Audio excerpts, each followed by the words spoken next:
থাকে যে কাল আমি এটা করব, কাল আমি ওটা শুরু করব, কাল আমি ওটা সম্পন্ন করব। এই যে কাল শব্দটা, এই কাল অত্যন্ত বিচিত্র এক শব্দ। আমরা সবসময় এটাকে আসতে দেখতে পাই, কিন্তু এটা আসাতে বর্তমানে পরিণত হয়।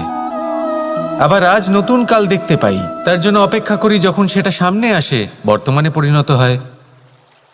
এই কাল সবসময় একটা মিথ্যে সান্ত্বনা দেয় যে সে আসছে, কিন্তু সে কখনোই আসে না।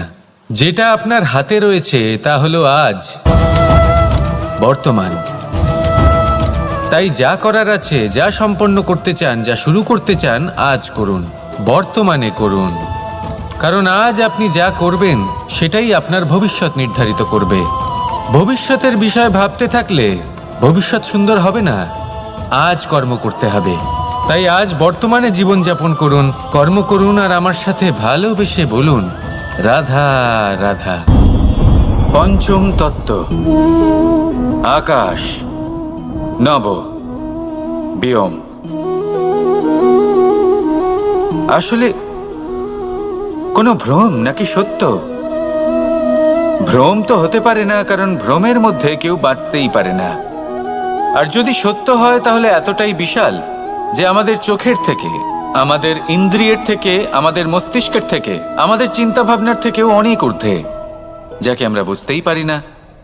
এটা যতটাই বিশাল আকার, ঠিক ততটাই সরল। এই আকাশ যতই অন্ধকারাচ্ছন্ন, ততটাই আলোর প্রকাশ প্রদান করে থাকে। দেখতে গেলে এ হলো জীবনের সঞ্চালক, কিন্তু যদি ক্রুদ্ধ হয়ে যায় তাহলে প্রাণ কেড়ে নিতেও দ্বিধা বোধ করে না।